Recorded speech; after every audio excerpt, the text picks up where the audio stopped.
আমার ছোট্ট প্রিয় পরিবার, আপনারা সকলে কেমন আছেন? আশা করছি সকলে সুস্থ আছেন আর বেশ ভালো আছেন। আমরাও বেশ ভালো আছি। সকাল সকাল উঠে আজকের কাজকর্ম বলতে ওই সব কাজকর্ম করে রান্না করা শুরু করে দিয়েছি। আর সকালে রুটি তরকারি করেছিলাম, তা খাওয়া হয়ে গেছে। আর প্রত্যেক দিন ওই রুটি তরকারি আপনাদের সাথে কি আর শেয়ার করব, সেই জন্য আর শেয়ার করলাম না। আজকে আমাদের বাড়িতে 3 জন অতিথি আসার কথা আছে, সেই জন্য তারা আর কি ফোন করলেন। তাই জন্য আমার শাশুড়িমা ওখানে বসে পড়েছে সবজি কাটতে। আপনারা দেখতেই পেলেন ভিডিও শুরুতে সবজি কাটতে বসে গেছে। আর এদিকে আমি রান্না বান্না শুরু করে দিয়েছি। আর মাছ নেওয়া হয়েছে, ছোট ছোট আর কি মাছ। সেই মাছ আর কি আমার শাশুড়িমাই কেটে দিলেন। কেটে দিয়ে তারপরে আমি কিছু সবজি কাটলাম, আর আমার শাশুড়ি মা কিছু সবজি কেটে দিচ্ছে। এখন যেহেতু আমি রান্না বসিয়ে দিয়েছি, সেই জন্য বললাম যে রান্না করো, আমি এদিকে সবজিটা কেটে দিচ্ছি। আর যেহেতু তারা আসবে আমাদের বাড়িতে, খাওয়া দাওয়া করবে, তাই জন্য একটুখানি তাড়াতাড়ি আর কি তো জ্বলে গেছে।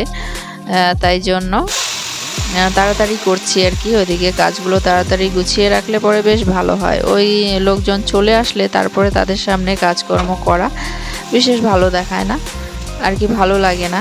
তাহলে দু একটা কথাও বলা যায় না, সেই জন্য। আর কথা বলার জন্য এখন আমার দরকার নেই, কারণ আমার শাশুড়িমা যেহেতু বাড়িতে রয়েছে, সেই জন্য আমার কথা না বললেও চলে। তবুও একটুখানি কথা না বললে আবার লোকে কি ভাববে, তাই জন্য সামনে একটুখানি কথা বলি। আর আমার শাশুড়িমাই বসে গল্প গুজব করেন কেউ আসলে। শাশুড়িমা যদি বাড়িতে থাকে তাহলে ভালো হয়, উনি আর কি কথাবার্তা বলেন, আর আমি এদিকে কাজগুলো করে নিতে পারি। তারপরে তাদেরকে খাওয়া দাওয়া দেবো, সেই জন্য এখন রান্নাবান্না করছি। অনেকগুলো পদ রান্না হবে, তো কি কি রান্না হবে সেগুলো আপনাদের সাথে শেয়ার করব। আর এখন আমার সোনামণিকে ওইদিকে স্নান করিয়েছি, স্নান টান করিয়ে ওকে ঘুম পাড়িয়ে দিয়েছি। ঘুম পাড়িয়ে দিয়ে তারপর রান্নাবান্নাটা শুরু করেছি। তাই জন্য আমার সোনামণিকে আপনারা দেখতে পাচ্ছেন না, নয়তো এই সবজি আমার শাশুড়ি মা কাটতেই পারতো না, কারণ আমার সোনামণিকে নিয়ে থাকতে হতো, সেই জন্য আমাকেই কাটতে হতো, এদিকে রান্নাটাও করতে হতো। আর এদিকে এই যে লেবু কেটে নিয়েছি, যেহেতু ডাল করা হয়েছে, লেবুর সাথে ডালের সাথে লেবু খেতে পারবে। আর এদিকে এই যে ছোট মাছ আর কি ভেজে রেখে দিলাম, এতগুলো তো লাগবে না আজকে, সেই জন্য। এদিকে কাঁঠাল বীজ দিয়ে কচুর শাক করা হয়েছে, এইদিকে এই যে লাউ দিয়ে ডাল করেছি, আর পটল ভাজা, কাঁকরোল ভাজা করেছি, আর ছোট মাছের চচ্চড়ি করা হয়েছে। আর এদিকে যে দুধ বসিয়ে দিয়েছি জালে, দুধটা জাল হয়ে গেছে। আর এদিকে যে চচ্চড়িটা রান্না হচ্ছে, এখনো হয়নি, হয়ে যাবে আর একটু পরেই কিন্তু রান্নাটা হয়ে যাবে।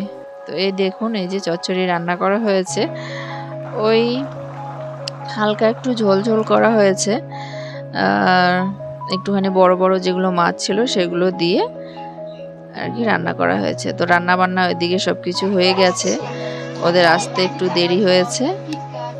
তো ওই যে দেখতে পাচ্ছেন আমার এই ছোট্ট রুমে বসে পড়েছে, তো ওদেরকে এখানে বসতে দিয়েছি। ওরা গল্প গুজব করে তারপরে এখন এই যে বসে পড়েছে খাওয়ার জন্য। ঘরেই বসার কথা ছিল, তো ঘরে বসবে না, বলছে না বাইরেই বসি, বাইরে বেশ সুন্দর হাওয়া দিচ্ছে, সেই জন্য এই বারান্দায় বসেছে। এখানে বারান্দায় সেরকম জায়গা নেই, অল্প একটু জায়গা, তো এখানেই বসেছে। বলে যে এখানেই আমরা খাওয়া দাওয়া করব, ঘরে আর লাগবে না নিয়ে যেতে। তো তাই জন্য এখানেই আর কি দিয়ে দিলাম। আমি এখন খাওয়া দাওয়া দিচ্ছি। তো ওনাদের সবার খাওয়া দাওয়া হয়ে গেছে, খাওয়া দাওয়া করে একটুখানি বসে গল্প আর কি করলো সবার সাথে, গল্প টল্প করে তারপরে সন্ধ্যের আগে আর কি ওরা চলে গেল বাড়িতে।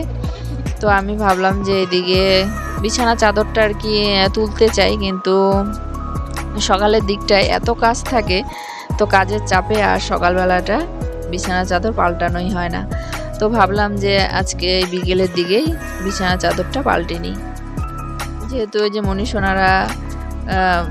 মনীষোনা তো আর ঘুমায় না, আর সকালবেলা রান্নাবান্নার ওইদিকেও আর কি ভীষণ চাপ থাকে। রান্নাবান্না করতে হবে, সকালে জল খাওয়া, তারপরে রান্নাবান্না বসাতে হবে। তো আর দুপুরে খাওয়া দাওয়া যেহেতু তাড়াতাড়ি করে আমার শাশুড়ি মা, সেই জন্য একটু তাড়াতাড়ি করতে হয়, তাই জন্য আর সময়ই পাই না। তো ওইদিকে রান্নাবান্নাটা হয়ে গেলে অনেক বড় একটা চিন্তা যায়। তো তারপরে এখন বিছানা চাদরটাকে পাল্টে নিচ্ছি। তো আজকে তুলে রেখে দেব বিছানা চাদরটাকে, আগামীকালকে আর কি ধুয়ে আর কি রোদে দেওয়া যাবে।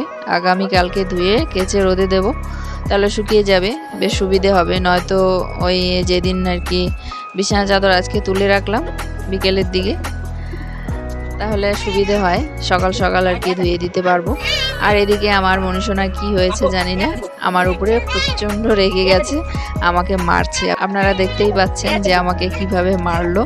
মারার পরে এখন ওই যে উপর হয়ে শুয়ে রয়েছে, দেখতেই পাচ্ছেন, ভীষণ দুষ্টু। ওর কথা না শুনলে ও ওই যে এভাবে মারে। আমাকে কতক্ষণ মারলো আপনারা দেখতে পেয়েছেন কিভাবে মারলো আমাকে, ভীষণ দুষ্টু হয়ে গেছে। তারপরে এই যে বিছানা ঝাড়ার ঝাড়ুটাও নেবে। বলুন তো, এই ঝাড়ুটা ওর হাতে দিলে পরে ও চোখে মুখে যদি খোঁচা দেয় তাহলে কি হবে। তো তারপরে এই যে বিছানাটাকে এভাবে গুছিয়ে নিলাম। কেমন লাগছে আমাদের বিছানা চাদর দুটোই এখন সব সময় পাতি আর কি, আর দুটো রয়েছে।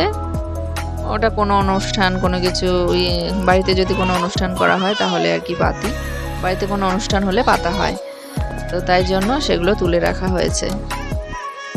আর এই যে মনীষণা এখানে খেলছে সারাদিন, এই ছোট্ট জায়গাটুকুর মধ্যেই সারাদিন খেলাধুলো করে।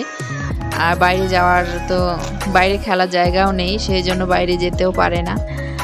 আর কি করবে, তো এই ছোট্ট জায়গাটুকুতেই আর কি খেলে। আর ওইদিকে চেয়ারের মধ্যে যত জিনিসপত্র এনে রেখে দিয়েছে তো সেগুলো রয়েছে। আর এই যে আমার সোনামা এখন বসে বসে আম খাচ্ছে, ওকে আম কেটে দেওয়া হয়েছে, তারপর ও হচ্ছে আম খাচ্ছে। আর ওইদিকে আমার শাশুড়িমা বসে বসে ফোনে কথা বলছে, দেখতেই পাচ্ছেন ওই যে ডায়েরি নিয়ে বসেছে ফোনে কথা বলার জন্য। তো বন্ধুরা, আজকে আমার এই সোনামণির দুষ্টুমি দিয়ে ভিডিওটা শেষ করছি। তো ভিডিওটা কেমন লাগলো অবশ্যই জানাবেন বন্ধুরা, যদি ভালো লাগে তাহলে লাইক কমেন্ট শেয়ার করে অবশ্যই পাশে থাকবেন। তো চলুন আজকে এখানেই রাখছি, আবার আসবো আর একটি সুন্দর ভিডিও নিয়ে। ততক্ষণের জন্য টাটা বাই বাই, শুভরাত্রি। সকলে খুব ভালো থাকবেন আর সুস্থ থাকবেন।